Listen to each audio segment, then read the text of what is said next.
pa dyan na natitira. Eh kung wala na, sigurado po lalampain ka. Kaya hindi mo na mamalayan, unting-unti nang dumadistansya ka sa Diyos. Dahil yung anointing mo kasi nagpapalakas, nagproprotect sa'yo, ay nawawala ng paunti-unti. Kaya mga kapatid, habang nandito tayo, nakaupo ka na dyan, sige na, i-grab mo na, ayusin mo ng sarili mo, huwag mo nang palampasin ang mga opportunity na ito, ang pagpapala ng Diyos na binigay niya sa atin.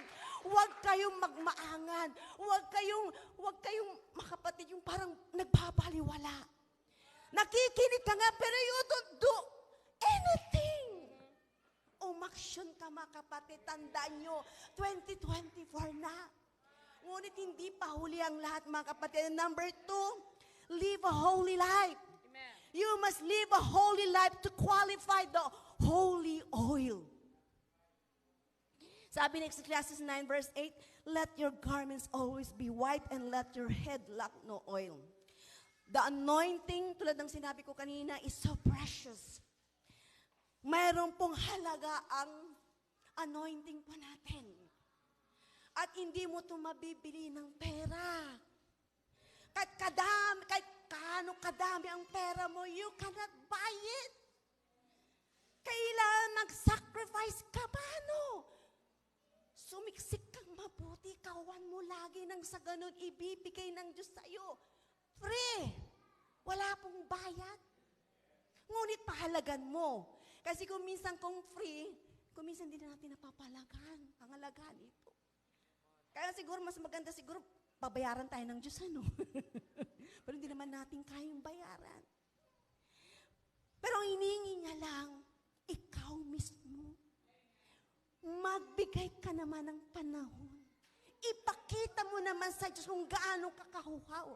Kung paano ka mamuhay ng may kabanalan. Sa harap ng Diyos, tandaan nyo, without holiness, we cannot see God. Dahil ang Diyos ay banal, hindi pwedeng pumasok ang makasalanan sa taas. Ibabagsak ka ng Diyos. Kaya ang church, ang ganitong gawain, this is our training ground. Tinuturuan tayo ng Diyos kung paano pumunta sa langit, kung paano mabuhay ng may kabanalan. Yes, nagkakamali tayo, but it's okay. Ang hinihintay lang ng Diyos yung humble spirit mo na mapagpakumbaba. A broken and a contrite spirit, God will not despise. Kaya huwag niyong hayaan ang spirito natin, patuloy natin ipagpakumbaba. Kahit meron ka man narating sa buhay, please stay humble. Live a holy life. And number 3, engage in constant prayer and fasting. The Spirit, sabi ng ating Panginoon, standing by the Lord ensures that there is a constant dripping of the anointing oil in your life. Sabi ni Zechariah 4:12-14, no prayer, no anointing, period. By living a concentrated prayer life, sabi ng 1 Thessalonians 5:17, pray without ceasing. The Spirit cannot linger in a prayerless heart. We cannot expect God's anointing without prayer. Totoo yan mga kapatid. Whether you believe it or not, we cannot expect God's anointings without prayer. At sabi ni Brother Orshan, a life of prayer is anointed life. Anointing does not come by much study, pero sabi niya, but by much praying. This is the secret of the apostle. Alam niyo mga apostle, why the world put upside down dahil sa mga panalangin nila. Kaya pag tuwing lumalabas sila, dinadaanan nila lang yung mga may mga sakit gumagaling. Because of too much praying. Kaya sobrang anointing nila. Mga kapatid, ang anointing natin ay may pagkakaiba. Kung lagi kang nananalangin, sabi ng Diyos, I will give you more. I will increase your anointing. Pero kung hindi ka nananalangin, less. Wala kang anointing sa Panginoon. Kaya ang mga ginagawa natin kung minsan, bakit ka hindi pinagpapala ng Diyos? Bakit hindi namumunga na yung Bible study natin? Bakit ang tagal-tagal na hindi pa rin mga bisita hindi pa rin tumatanggap? Because you don't pray them. Yung mga kaluluwa dapat ipag-pray mo ng ipag-pray. Dahil kailangan nila ang prayer ng anointed people. Amen? So mga kapatid, kailangan po natin ng palagian pagpanalangin because Jesus Christ is our perfect example. Several parts of the scripture show that He led a lifestyle of prayer.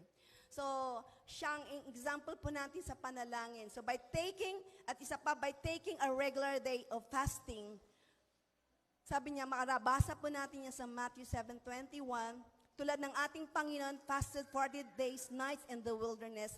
Then He returned to Galilee in the power of the Spirit. And in verse 18, it said to Him, the Spirit of the Lord upon me, He has anointed me. So, truly, fasting is the key to divine anointing. Fasting is the biggest secret in keeping up your anointing. And the great evangelist Ernest Angley, sabi niya, to have the anointing of God, much time, much spent in prayer and fasting. Can I hear a big amen? So, sa aming mga prayer warrior, I encourage sa mga prayer warrior mag-fasting once a week. Dahil sa experience ko, mga kapatid, nakita ko ang power ng fasting. Mga prayers mo, pag dinadala mo ng sabay-sabay mong nananalangin at pinagpapasting yung hinihingi mo, God will answer your prayer. Naranasan po namin yung magkapatid tulad ng kuya ko, nakita nyo dito na bagok ang kanyang ulo sa sink. Dinala siya sa ICU, dead in arrival. Nagfasting kami ng mga kapatid ko dito sa States. 3 days po kami nagfasting at sabay-sabay din kami nanalangin. By Friday, nakalabas po siya from ICU. Yan ang kapangyarihan ng fasting and prayer. Amen. Example pa lang ating Panginoong Jesus. Hindi niya ituturo sa atin kung hindi po mahalaga. Amen. Kaya binigay niyo sa ito para example po natin. Ang fasting po ito'y nakakalinis sa physical natin. Lumulusog ang physical natin, lalong-lalo ng spiritual natin pangangailangan, tumatatag ka lalo. At hindi ka basta-basta matatalo ng kalaban dahil sa fasting mo at sa prayer. Amen. So tandaan niyo mga kapatid, don't ignore fasting. Because if you run away from fasting, you are running away from the anointing. Amen. So learn to say no food when the Holy Ghost prompts you to fast. Pag sinabi ng Holy Ghost na mag-fasting ka na, I need you. Lord, hindi ko pa kaya ngayon. Pwede ba sa susunod? It's okay. I-pray lang natin na tulungan tayo makayanan natin na mag-fasting. Dahil ang katawan na ito kasi sanay sa masarap na pagkain. Sino bang tatanggi sa crispy pata? Sarap-sarap yun, ha? Tulad kahapon, ang sarap ng mga pagkain kahapon. Sino bang magtatanggi noon? Pero, kailangan din natin na mag-fasting. Kahit ang mga mismong doctors nag-encourage din, narinig ko na mga doctors nagpa-fasting din sila dahil kailangan din nila yun. Para malinisan ang ating katawan dahil too much toxic ang kinakain natin ngayon. Wala nang organic dito sa Pilipinas. Kukunti kung mayroon man kukunti. So, synthetic, ininom natin, mga gamot synthetic. Kaya ang dami nating sakit, hindi nyo ba napapansin? At matagal ang healing dahil sobrang toxic ang katawan natin. Nandyan yung mga bukol. Praise the Lord ang aking asawa. Oh, praise the Lord. Okay na siya ngayon. 1 taon na mahigit na may bukol. Ngayon lang pumutok. Grabe. So sabi ko sa asawa ko, mag-fasting ka. Sununod naman, praise the Lord. Alam nyo, nung nag-fasting siya, ilang araw ka nag-fasting? Asawa. Sabi mo, 16 hours a day. So, salamat sa Diyos, nakatulong pong fasting niya po, kaya pumutok. Of course, yung prayer. At may party din siya. Kailangan tulungan mo rin sarili natin kasi wag mo naman ipagawala sa Diyos. Pag sinabi niya mag-fasting ka naman, part mo na yun. Ay, alangan naman ang Diyos pang mag-fasting para sa'yo. Ay, sobra ka naman. Gawin mo na yun, party mo na yun. Pag hindi mo kaya, ipag-pray mo. Ganyan din ako ng una, hindi ko kaya. But I prayed for it. Pinalahin ko ng Lord, tulungan mo ko dahil gusto ko rin mag-fasting. Gusto ko maranasan yung kapangyarihan na sinasabi mo. Nang sa ganun lalong lumago ang buhay ko at magiging effective ako sa gawain ng Diyos. At alam niyo ba, pagpatuloy ka nagpa-fasting, nagpa-prayer, they will feel your anointing. Malalaman nila pag kumanta ka dyan, oh, anointed yan, ganda ng boses. Nararamdaman mo yung pagkanta niya, sumasalpok sa puso mo. At ganun din mga preacher, mga lecture, wow, aramdam na ramdam ko ang presensya ng Diyos, natamaan ako, natouch ako ng presensya ng Diyos dahil pinag-pray mo, pinag-fastingan mo, nawaw ka lagi sa presensya ng Diyos. Tuwing pupunta ka dito, lagi ka napupuspos. Huwag kayong pumunta sa church na hindi napupuspos, you're empty. Sayang yung oras mo na nandito ka lang, nagpakita ka lang, nagpakita ka lang kay pastor, that's it. Ay, lugi ka. Ikaw ang lugi. Dahil nagsabog ng blessing ang Diyos, hindi mo nasalo dahil hindi ka nagpapuspos. Kasi nagbantay ka, you're spectator, you're observer, dapat magiging participator ka. Kaya, alam niyo kapatid, hindi ko pinagmamalaki ang sarili ko. Tuwing pupunta ako sa church, sabi ko, Lord, lagi kong dalangin. Diyan ako nananalangin ako, Lord. Gusto ko, mapuspos ako sa presensya mo ngayong araw na ito. Ngayong Sunday, dahil gusto ko ma-bless ako. Gusto ko laging punong-punong oil ko, yung anointing. Dahil pag hindi, Lord, I'm empty, kulang. May kulang sa buhay ko. I need you, Lord. I need you so much. At alam niyo, pagkatapos ko nanalangin dyan, worship na, mag-umpisa na, ready ng heart ko. Ready na mag-worship tayo. Kaya, I encourage you, hindi lang ako, hindi ko pinagmamalaki ang sarili ko, that's me, ako yun. Kasi gusto ko na pag pumupunta ako sa church, may nakukuha akong blessing. Gusto ko na pupuspos ako. Ayoko umuwi na hindi ko nararamdaman ang presensya ng Diyos. At hindi lang dito, gusto ko rin pag nananalangin ako sa bahay. Gusto ko rin pag nananalangin ako na pupuspos din ako ng presensya ng Diyos. Huwag kayong manalangin na puro biglang isama niyo ang puso ninyo sa panalangin. Dahil gusto kayo ng Diyos na puspusin dahil meron siya ipapagawa sa atin. God will do great things sa ating lahat. Kung alam nyo lang, mga kapatid, if you're sensitive sa presensya ng Diyos, kaya ni-encourage ko mag-fasting kayo. Kasi pag nag-fasting kayo, nagiging sensitive kayo sa boses ng Diyos. Naririnig mo ng maigi. Kasi nisusurrender mo ang sarili mo. Kaya ako nasasabi yan, dahil na-experience ko na po. Naranasan ko na po. Kaya ako narating ang level na ito dahil sa Kanya. Hindi ko naman kayang gawin kung wala siya. Amen.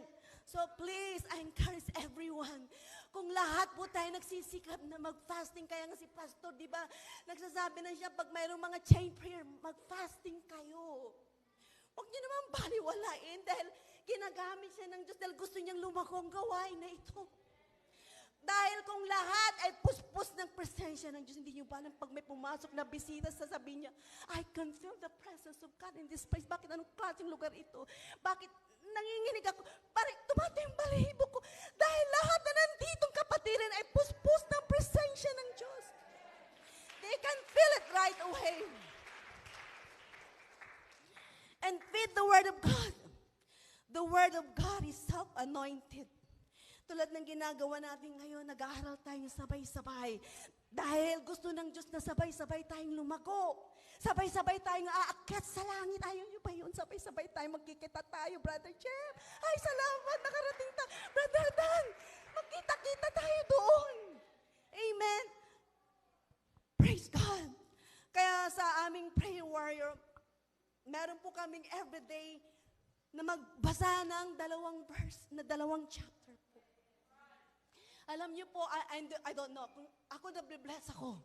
Pag nagbabasa ako ng salita ng Panginoon, nilang salita ng Panginoon, makapangyarihan ito, lalo na't ikinabuhay mo.